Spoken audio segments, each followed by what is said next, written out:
हमारा देश कैसा है? वैसा ही जैसा आप छोड़ के गए थे। यानी कि हम अभी भी अंग्रेजों के गुलाम हैं? नहीं, अंग्रेजों से तो हमें 1947 में ही आजादी मिल गई थी। अच्छा, तो अब तो हमारे अपने लोग देश चलाते होंगे ना? हाँ, तब तो देश काफी आगे बढ़ गया होगा। जब हमारे अपने लोग देश चला रहे हैं तो गरीबी और भ्रष्टाचार का तो नाम ही नहीं होगा। सबको बराबर हक दिया जाता होगा, किसानों और मजदूरों का अच्छा ध्यान रखा जाता होगा ना? नहीं, ऐसा तो कुछ नहीं है। तो कैसा है बताना मुझे।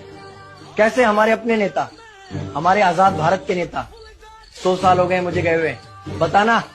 हमारे अपने नेता वो तो अपनी जेबें भरने में लगे हुए हैं। आने वाली 7 पीढ़ियों को नहीं बल्कि 700 पीढ़ियों को ना कमा कर खाना पड़े उस चीज के इंतजाम में लगे हुए हैं। तो तुम लोग क्या कर रहे हो और हमारे देश का युवा क्या कर रहा है? हम लोग तो इंस्टाग्राम पर रील्स देखने में बिजी हैं। यानी कि हमारी कुर्बानी का देश के लोगों पर कोई असर नहीं पड़ा। देश के लोगों में कोई देशभक्ति नहीं, कोई देश प्रेम नहीं। नहीं, ऐसा नहीं है। आपके लिए और देश के लिए बहुत प्रेम है भारत के लोगों के दिलों में। हर 15 अगस्त और 26 जनवरी को तिरंगा फहराते हैं, पूरे जोश के साथ भारत माता की जय बोलते हैं और आपकी डीपी भी लगाते हैं। और भारत और पाकिस्तान के क्रिकेट मैच के दौरान तो हमारी देशभक्ति पीक पर होती है। तुम इसे देशभक्ति समझते हो?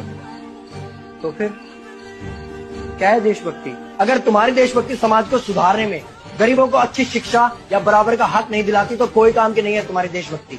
भ्रष्ट नेताओं और सरकार के खिलाफ आवाज उठाओ, लोगों को एकजुट करो। लेकिन अगर हमने सरकार के खिलाफ आवाज उठाई या नेताओं से सवाल पूछे तो हमें एंटी नेशनलिस्ट कहा जाएगा या हमें गद्दार करार दे दिया जाएगा। तो डरता है। 23 साल का था मैं जब अंग्रेजों ने मुझे फांसी पर चढ़ा दिया। मुझे तो आतंकवादी कहा गया था। अगर अब नहीं जागे तो ये देश सोता रहेगा। ये सरकारें, ये नेता देश को बेच खाएंगे। इस भ्रष्ट सरकारी तंत्र से लड़ो। देश को क्रांति की जरूरत है। क्रांति यानी कि हमें हथियार उठाने होंगे, बंदूकें उठानी होंगी जैसे आपने उठाई थी। नहीं, हमारी क्रांति विचारों की थी। जब अंग्रेजी हुकूमत ने हमारी आवाज नहीं सुनी तो हमने और जोर से आवाज लगाई और अपने विचार रखे।